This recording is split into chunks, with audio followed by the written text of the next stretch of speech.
hypnotized by the sounds I'm breathing in. Hold tight, hold tight.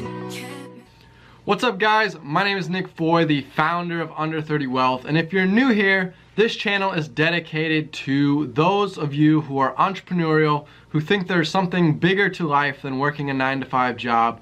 You're determined to find that side hustle, that business that you can start that produces an income that far exceeds, what you're currently being paid at your job. I was the same way. I didn't see myself working a 9-to-5 earning, $45,000 a year out of college, because every month, getting that same $4,000 check just didn't appeal to me. It's boring knowing that, you're gonna go put the time in and make this amount of money. I like the excitement of trying to build something that can scale, that can make 6 figures, that can make 7 figures. So that's why I started looking into passive income, and real estate investing was one of the streams of passive income that I was looking into. It's passive if you make it passive. Otherwise, it can take a lot of work if you decide to, not make it passive. It's up to you.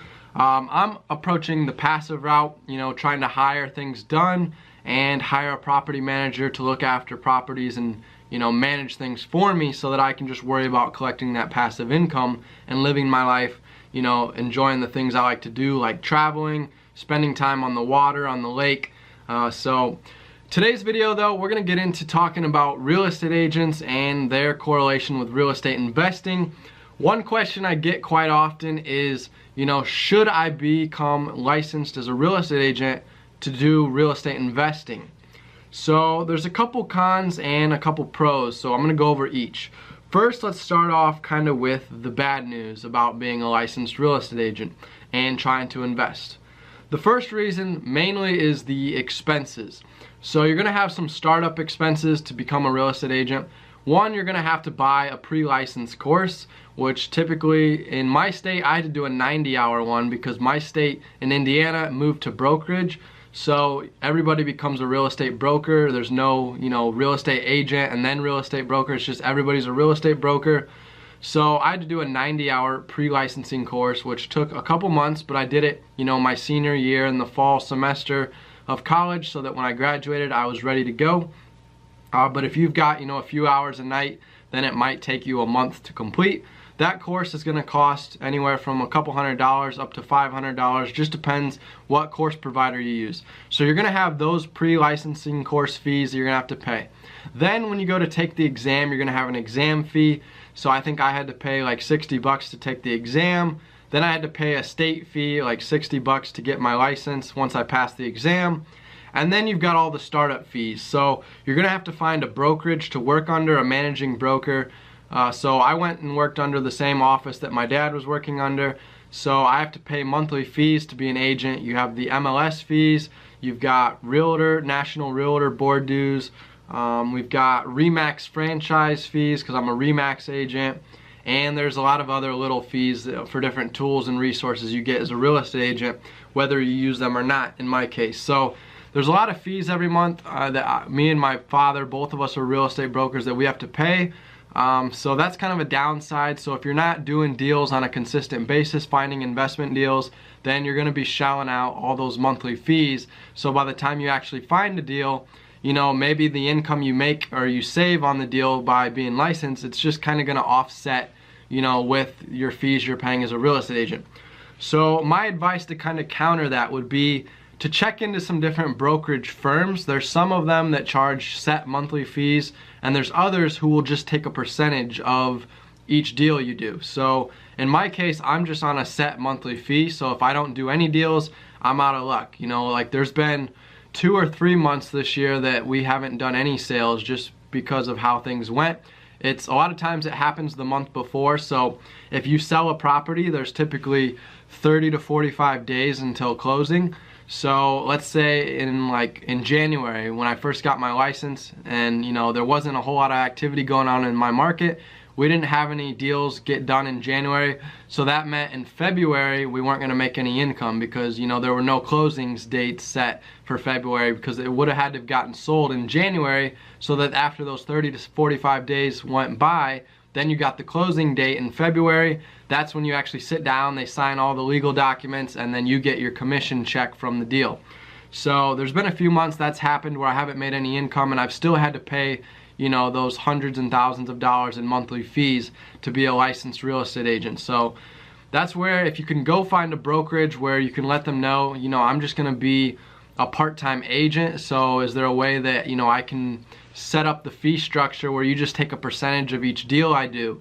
So now, you know, let's say you sell a property, they might take 40% of the commission and you get the other 60%. That's a lot better than having to pay, you know, a monthly fee all the months that you're not actually selling anything. So that would be the route I would go to fix that con. The other con with, you know, being a real estate agent is then you're going to be held to a higher legal standard. So there's a lot of legal disclosures and different things that you've got to make sure you're aware of and that you do being a licensed agent. Otherwise, you could get into some lawsuit troubles. You know, if a seller ends up finding out that you were a real estate agent and you didn't disclose that, then they could come after you thinking that you were ripping them off. And, you know, there's some different ethical things that go with that. So there's a, you know, the legal downside as well. Once you're a licensed agent, you're held to a higher standard. So you've got to make sure you're taking care of legal things the right way so that you avoid getting in lawsuits. And then, you know, let's talk, I guess, about some of the benefits. So there are a few benefits to being a licensed agent. So obviously the first is that anytime you buy a property, you're going to receive a commission. So that's going to be income. So, you know, the seller's the one that typically pays the commission. So if you go buy, you know, a $300,000 investment property and you're going to get the commission on that 6%, typically 6-7%, it varies, but that other agent's going to have to share half of that. So you're going to get 3% and the other agent's going to get 3% of that 6% commission. So 3% times, you know, $100,000 is $3 grand. So a $300,000 property is going to be a $9,000 commission you get, and the $9,000 commission the other agent gets. So the seller is going to be paying $18,000 in commission to sell that $300,000 property. You get 9, the other agent gets 9. So that's how the math works out. So you just made $9,000 by buying that property. Now when you go to sell it, you're going to have to pay, you know, the commissions to another agent who brings the buyer. But you do save yourself at least 3% by selling it yourself. Because if you would sell it without a license, like I said, you might have to pay 6-7% commission to the other agents who sell that property for you. But at least now you're saving yourself some of the commission. So if another agent finds the buyer, then you're going to have to split, you know, some of that commission with them. So you're saving yourself some money, but you're still having to pay out some money. So that is kind of the benefits. You earn money on the purchase side and you save a little bit of money on the sale side, so you don't have to pay as much or as big as a commission. Or if you find the buyer for your own property, then you don't have to worry about paying a commission at all, because you were the procuring agent that found the buyer and you represented yourself as the seller. So there's no other real estate agents in the transaction that you got to worry about splitting money with. And then a few other benefits of being a licensed real estate agent. So the big one, obviously, a lot of people think about is access to the MLS. I recommend, you know, if you're doing it for that reason, that you might as well just make really good friends with a real estate agent who basically, you know, gives you access to the MLS. Not necessarily gives you access, because they can't do that legally, but basically anytime you call them up on the phone, they're willing to, you know, drop what they're doing and, you know, hop on the MLS and look stuff up for you. So basically it feels like you have access to the MLS is what I'm trying to say, because you're good friends with the agent to where, you know, they're basically just giving you all the access to the information that you request anytime you send them an email, a text, or a phone call. So that's, you know, what I would recommend if that's your main reason why you want to get a license. Otherwise, if you do get your license, then yes, you do get access to the MLS, so you can look up all the data on properties, which will help give you a better understanding of what properties are worth. You can look up sold comps by using that system to see what houses have sold for. You can also look up, you know, properties currently for sale. You can set different criteria and filters to screen for certain types of properties, you know, ones that have sat on the market for over 200 days. Those might be sellers that are willing to take a lowball offer and accept less because they're tired of sitting on the property for so long.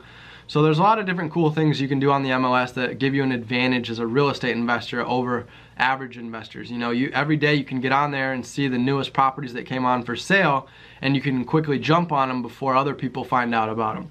So those would be some of the main benefits and the setbacks of getting your license. We talked about the fees and the legal setbacks once you're an agent. And then on the positive side, you can save money. You can actually earn money on some deals. and then you have access to the MLS. So if you're thinking about becoming a licensed real estate agent, like I said, start off doing your research to see what brokerage firms, you know, have the best fee structures. Go talk to them first before you start the whole process and get it squared away. Let them know, you know, all right, I'm gonna go ahead and start my course. Are we guaranteed that once I pass my course, I can come work under your brokerage? Once you get that squared away, buy a pre-licensing course, go through it, and then, you know, take the exam, pass it, and you're good to go. So thanks for watching today's video. Be sure to hit that subscribe button, hit the thumbs up button if you like this video. Leave a comment if you've got any questions or any other video ideas that you'd like me to do. I'd be happy to see suggestions and, you know, create this content that's going to help you out. Thanks for watching.